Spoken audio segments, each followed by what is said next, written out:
کے غرض سے، لیکن جب سورہ مریم کی سورہ طٰہٰ کی چند آیتیں سنی کہ دل کی دنیا بدل گئی اور اسلام قبول کر لیا۔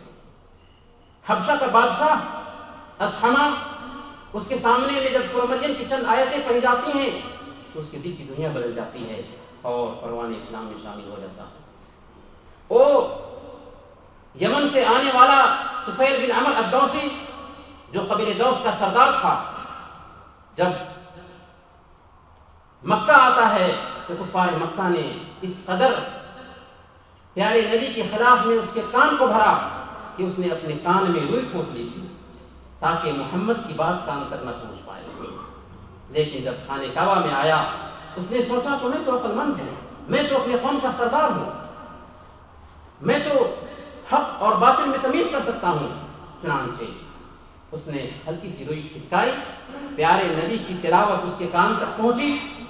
یہ پہنچنا تھا کہ اس کے دل کی دنیا بدل جا رہی ہے اور اسی وقت پیارے نبی کے ہم اسلام قبول کر دیا۔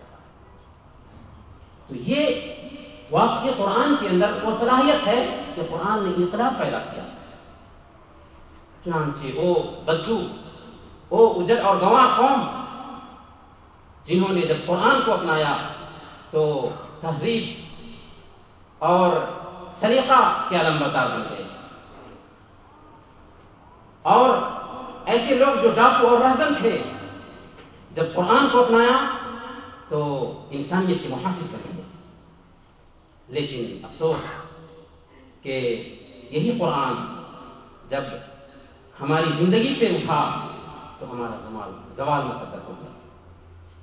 چنانچہ علامہ اقبال جب ایک ماہر طبیب کی حیثیت سے مسلمانوں کے زوال کی تشخیص پہ آتے ہیں تو یہی کہتے ہیں کہ مسلمانوں کے زوال کی بنیادی وجہ ان کا تاریخ قرآن ہونا ہے۔ وہ زمانے میں معزز تھے مسلمان ہو کر اور تم خار ہوئے تاریخ قرآن ہو کر۔ جی ہاں، آج افسوس کی بات ہے کہ کتنے ایسے لوگ ہیں جو اس کتاب کو پڑھنا نہیں جانتے۔ اس سے بڑھ کر افسوس کی اور کیا بات ہو سکتی ہے کہ اس رب کائنات کی بات ہمارے بیچ میں پائی جا رہے اور اس بات کو ہم جاننے سے محروم ہیں۔ اور کتنے ایسے لوگ ہیں جو اس کتاب کو پڑھنا تو جانتے ہیں لیکن انہوں نے اپنے طاقوں پہ سجا توفیق نہیں ہوتی تلاوت کرنے کی۔ اور کتنے ایسے لوگ ہیں جو تلاوت تو کرتے ہیں لیکن اسے سمجھتے ہیں، بس الفاظ کی تلاوت کر لے رہے ہیں۔ یہی وجہ ہے کہ ہمارے گھروں میں اگرچہ تلاوتیں ہو رہی ہیں، خیر کے مواسم آتے ہیں تو رات و دن قرآن کی تلاوت ہوتی ہے، لیکن اس کا اثر ہماری زندگی پہ نہیں پڑ رہا، ہمارے افعال و کردار نہیں سدھر رہے ہیں، ہمارا طریقہ زندگی نہیں سدھر رہا ہے۔ اس کی وجہ کیا ہو سکتی ہے؟ اس کا سبب کیا ہو سکتا ہے؟ اگر ہم غور کریں تو یہی پتا چلتا کہ ایک غلط فہمی ہمارے یہاں،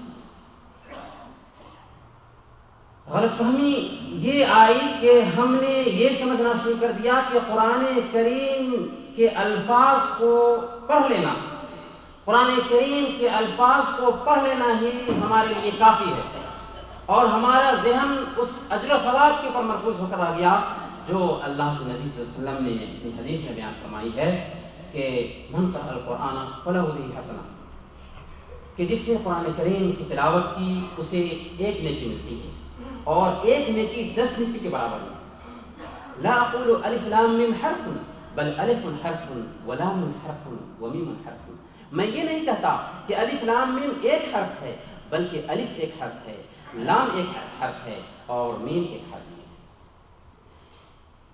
یہ اجر و ثواب اپنی جگہ پر۔ اس حدیث سے ہمارے خاص طور پر برصغیر پاک و ہند میں بہت سارے لوگوں کو یہ غلط فہمی ہوئی، چنانچہ انہوں نے قرآن کریم کی تلاوت کو ہی اپنا مطمع نظر بنا لیا، اس کو سمجھنے کی طرف بالکل دھیان نہیں دیا۔ یہاں تک کہ ایک وقت وہ بھی آیا کہ اس وقت قرآن کریم کے ترجمہ کرنے والوں پہ کفر کا فتویٰ ڈالا گیا، لیکن اللہ کروٹ جنت نصیب فرمائے مولانا شاہ ولی اللہ محدث دہلوی رحمۃ اللہ علیہ کو، جنہوں نے سب سے پہلے قرآن کریم کا فارسی زبان میں ترجمہ کیا، اس کے بعد محدث عبدالعزیز دہلوی رحمۃ اللہ علیہ کا ترجمہ منظر عام پر آیا۔ اس طرح سے قرآن کریم سے قرآن کے چاہنے والوں کا رشتہ قائم ہوا۔ آج بھی بہت سارے ایسے لوگ ہیں جو یہ کہتے ہوئے نہیں تھکتے کہ قرآن کریم کو سمجھ کر پڑھنا اہل علم کا کام ہے، علماء کا کام ہے۔ میری گفتگو سے کوئی یہ نتیجہ نہ نکالے کہ میں قرآن کریم کی تلاوت پہ حاصل ہونے والے اجر و ثواب کو گھٹا رہا ہوں، نہیں، بلکہ میں یہ عرض کرنا چاہتا ہوں کہ قرآن کریم کے ساتھ ہم اپنے تعلق پہ نظر ثانی کریں۔ آخر قرآن کریم کیوں اترا ہے؟ قرآن کریم کے نزول کا مقصد کیا ہے؟ خود قرآن کریم سے ہم پوچھتے ہیں۔ قرآن کریم کہتا ہے ہدی للمتقین، قرآن کریم ہدایت ہے متقیوں کے لیے۔ قرآن کہتا ہے ہدی للناس، قرآن کریم ہدایت ہے انسانوں کے لیے۔ تبارک الذی نزل الفرقان علی عبدہ لیکون للعالمین نذیرا، بابرکت ہے وہ ذات جس نے قرآن کریم کو اپنے بندے پر اتارا تاکہ پورے جہاں والوں کے لیے ڈرانے والا بن جائے۔ ان هو الا ذکر للعالمین، قرآن کریم نصیحت ہے سارے جہاں والوں کے لیے۔ تو قرآن کریم کو آپ ہنگار ڈالیے، ہر جگہ آپ کو یہی ملے گا کہ قرآن کریم ہدایت ہے، قرآن کریم نصیحت ہے، قرآن کریم کا نزول اس لیے ہوا ہے تاکہ بندے اس سے ہدایت حاصل کریں، اس سے نصیحت حاصل کریں۔ اور عجیب بات ہے کہ اگر اس کتاب کو صرف پڑھ لیا جائے، اس کی تلاوت کر لی جائے، اس کے الفاظ کی خوانگی کر لی جائے تو کیا نصیحت حاصل ہو سکتی ہے؟ جبکہ قرآن کریم کے نزول کا مقصد ہی نصیحت حاصل کرنا ہے، ہدایت ہے، ذکر ہے۔ اسی لیے قرآن کریم کو آپ دیکھیں گے 10 جگہ اس نے لوگوں کی توجہ اس بات کی طرف مبذول کیا کہ اے انسان، قرآن کو سمجھو، قرآن پہ غور کرو، قرآن کے معنی کو اپنی زندگی میں اتارو۔ کتاب انزلناہ الیک مبارک لیدبروا آیاتہ ولیتذکر اولو الالباب، ہم نے مبارک کتاب کو اتارا ہے اس لیے تاکہ ان کی آیات پہ لوگ غور کریں اور عقل مند لوگ اس سے عبرت حاصل کریں۔ ان فی ذلک لذکری، اس کتاب کے اندر نصیحت ہے ہر صاحب دل کے لیے، لمن کان لہ قلب او القى السمع وهو شہید، اس کتاب کے اندر نصیحت ہے ہر صاحب دل کے لیے اور ہر اس انسان کے لیے جو دل لگا کر سنے اور وہ حاضر بھی ہو۔ اور قرآن کو سمجھنا بھی مشکل نہیں، خود قرآن کہتا ہے وَلَقَدْ يَسَّرْنَا الْقُرْآنَ لِلذِّكْرِ فَهَلْ مِن مُدَّكِرٍ، ہم نے قرآن کریم کو بالکل آسان بنا دیا ہے نصیحت حاصل کرنے کے لیے، عبرت حاصل کرنے کے لیے، ہدایت کے لیے۔ ہے کوئی جو اس کتاب سے نصیحت حاصل کرے؟ ہے کوئی جو اس کتاب سے عبرت حاصل کرے؟ بلکہ قرآن کریم نے کہیں پہ دھمکی دی، افلا یتدبرون القرآن، افلا یتدبرون القرآن ام علی قلوب اقفالها، کیا یہ قرآن پہ غور نہیں کرتے یا ان کے دلوں پہ مہر لگ چکا ہے؟ تو گویا کہ قرآن کریم کا مطالعہ کرتے جائیں۔ اس نے ہمیں یہی تاکید کی کہ قرآن کریم ہدایت کے لیے اترا ہے، اور جب قرآن کریم ہدایت کے لیے اترا ہے تو اسی وجہ سے قرآن کریم بار بار تاکید کرتا ہے کہ اس کو سمجھا جائے، اس پہ غور کیا جائے، اس کے معنی اور مفاہیم کو زندگی میں اتارا جائے تاکہ اس سے ہدایت حاصل ہو سکے۔ اسی لیے ابن ہریرہ رحمۃ اللہ علیہ نے بہت پتے کی بات کہی ہے، کہتے ہیں ان من مکائد الشیطان تنفیر عباده من تدبر القرآن لعلمه ان الہدایت واقع عند التدبر. کہتے ہیں کہ شیطان کی سازشوں میں سے ایک سازش یہ ہے کہ بندے کو قرآن کریم پہ غور اور فکر کرنے سے روکے رکھتا ہے. کیونکہ شیطان جانتا ہے کہ ایک بندہ جب قرآن کریم پہ غور کرے گا، تدبر کرے گا، اس کے معانی کو سوچے گا، سمجھے گا، تو اسے ہدایت مل جائے گی.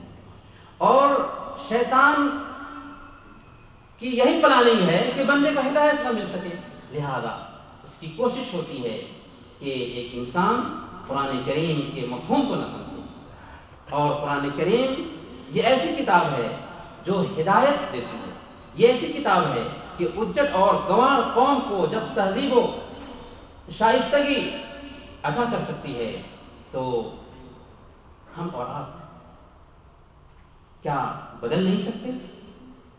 اسی لیے امام ابن قیم رحمۃ اللہ علیہ نے بھی اسی طرح کی بات کہی ہے کہ من قال انك اولا لا نعلمه ولا نعرفه وانما نتلوه متعبدين بتلاوته ففي قلبه منه حرج. جس نے کہا کہ قرآن کریم کا ایک مفہوم ہوگا، قرآن کریم کی آیات کا ایک معنی ہوگا جسے ہم نہیں سمجھتے، بلکہ ہم تو عبادت سمجھ